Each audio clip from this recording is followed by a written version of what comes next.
We're back live tonight on In Focus, and thanks for staying on. Donald Trump is seeking to become only the second U.S. president in history to serve non-consecutive terms. Predictably, the former Republican leader has launched his bid to regain the presidency in 2024, seeking a potential rematch with President Joe Biden. The 76-year-old made the announcement at his Mar-a-Lago estate in Florida a week after midterm elections. Joining us now to discuss Trump's chances is visiting professor of international relations at Wits University, Professor John Stremlau. Prof, good evening. Good to have you once again tonight up here on In Focus. Donald Trump making an announcement coming off the heels of the midterm elections, where some fellow Republicans have actually blamed him for the lackluster performance of the Republicans. Is it a good move?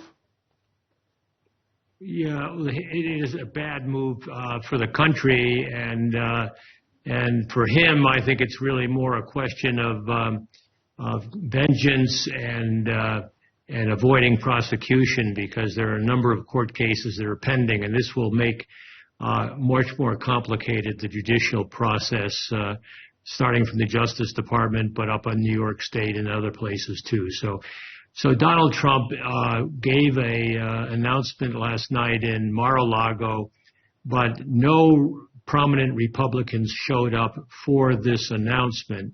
It was mostly his sycophants and fellow travelers from the Make America Great Again crowd. And I just think that the excitement that he generated in 2016 has been dissipated. But I underestimated his power back then, and I underestimated, frankly, the sensible voting behavior by the American people last week. How does he fare as a presidential candidate? Does he have strengths? What are some of his weak points? A few things that are counting against him? Well, I mean, as a candidate, he applies or he appeals to an alienated and predominantly white Christian rural population, non-college educated whites who feel that with globalization and with inflation and with the other problems that afflict them, unemployment and opiates and everything else, that Donald Trump always promises them a better life. But he has no platform. He has no issues. He just foments resentment, and he was able to win in primaries. This is a crazy U.S. system, winner take all in primaries, and it's still possible that he could in 2024 win in some states. It's hard to imagine given what we've seen in the last election, last week. But still, I don't think we should underestimate him. It is a threat to the republic. It's a threat to democracy. It should be taken seriously by Africans, and particularly South Africa. I can recall in August of 2018, he mentioned in a tweet Africa for the first time, and it was really about Afro-Forum's complaints that white farmers were being murdered in South Africa, and he said that he would take this up with the Secretary of State, and Cyril Ramaphosa rightly said, look, you stick to your business, I'll stick to my business. And yet I think this time around, it really is everybody's business that Donald Trump not get back into the White House. So a number of things that he mentioned during his announcement. One is that the Afghanistan withdrawal left behind $85 billion worth of military equipment in Afghanistan. That was wrong. Yeah. Some people that was wrong by $7 billion is still a lot of money, but it was not $85 billion. There have been fact checkers on this speech, and I saw 20 erroneous claims in that speech. Indeed, one of them is that. But also, it seems he's still pretty much in his campaign going to be obsessed with China. Yes, he is, but he won't be, but with Vladimir Putin, who he thinks is a genius. But in the shock of 2016. There was a backlash to Barack Obama. He lied about that Barack Obama wasn't born in the United States, and of course he was. But that was symptomatic of his being able to appeal to a white nationalist racial sense of America. And America is becoming a very diverse country, and the Democratic Party reflects that diversity. It's a little bit like the coalition in the ANC around Cyril Ramaphosa versus the RET faction, frankly, but that's an aside that I'm sure your viewers would think is controversial. But I'm interested in the comparisons between the two countries very much so, and I pursue them. But I also think that Donald Trump is bad for international order, bad for America, and bad for Africa. Speaking of those comparisons, I mean, if you compare the relationship our former president, Jacob Zuma, has with his daughter and the support that he gets from his daughter, we learned that Ivanka Trump, daughter of former President Donald Trump, said she would step away from politics. In fact, she missed the announcement. Yeah, that's a symptom, I think, of the fact that his train has left the station and it's not coming back.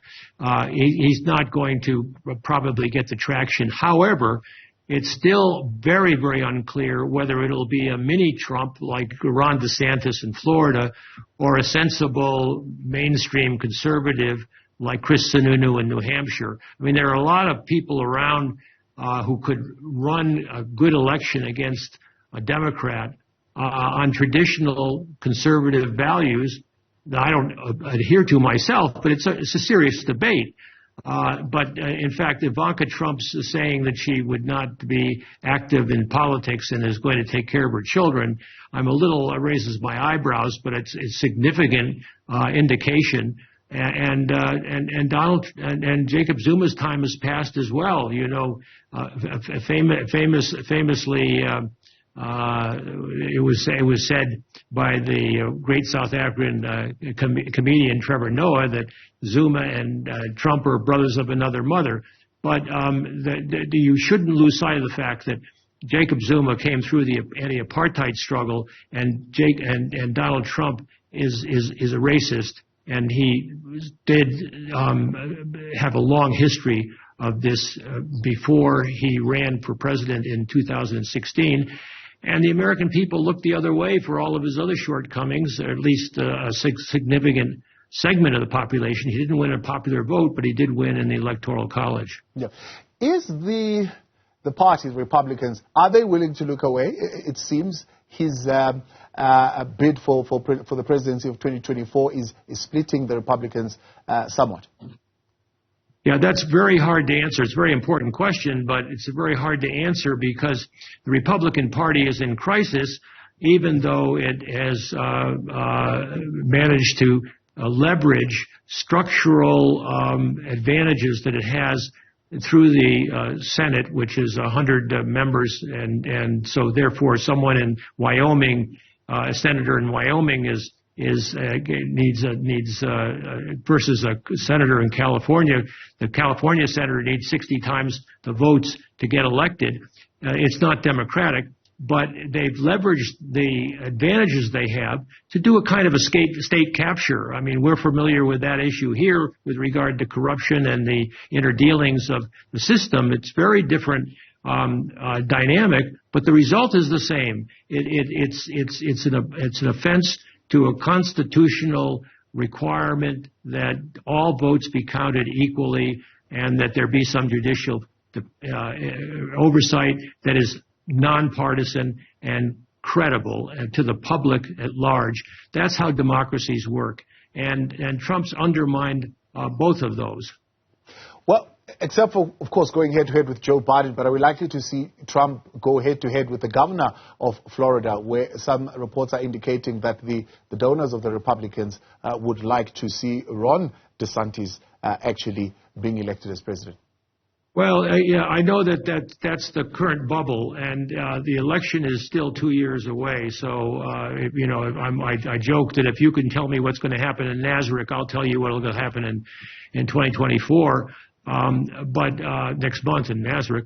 But it is the fact that some Republicans have signed on to Ron DeSantis because he appeals to the same kind of constituency that Donald Trump did, but he does it in a more polished way, in a younger way, and less focused on himself and his narcissism than Trump is. But he's dangerous, and I would not like to see him get traction. That's my beliefs. But I think there are other Republicans who could appeal to a broader base, because the last elections showed that the American people in key swing states are tired of electoral denialism.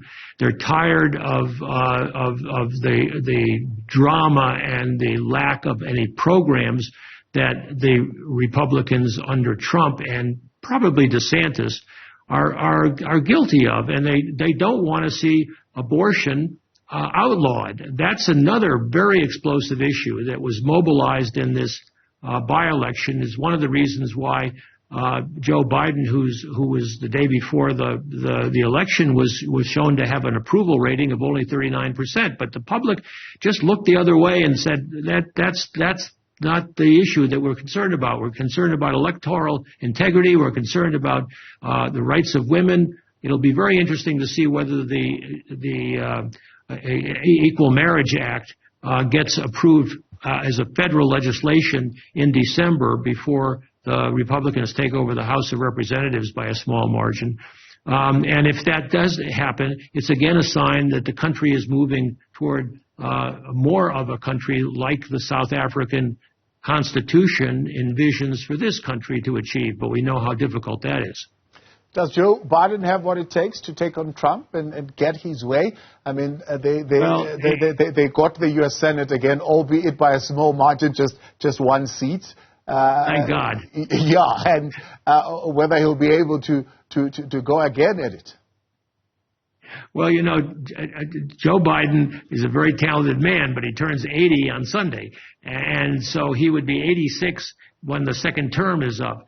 I just think, speaking from being not much younger than he is, that it's just not, he doesn't have the bandwidth. It doesn't have the energy. I think if Trump gets the nomination, then Biden will probably win to prove a point because he beat him once. But I think that if Trump implodes, then Biden will be under enormous pressure from the Democrats to get someone young in and to run instead. But who that would be is very problematic. You know, devil you know is better than one you don't know.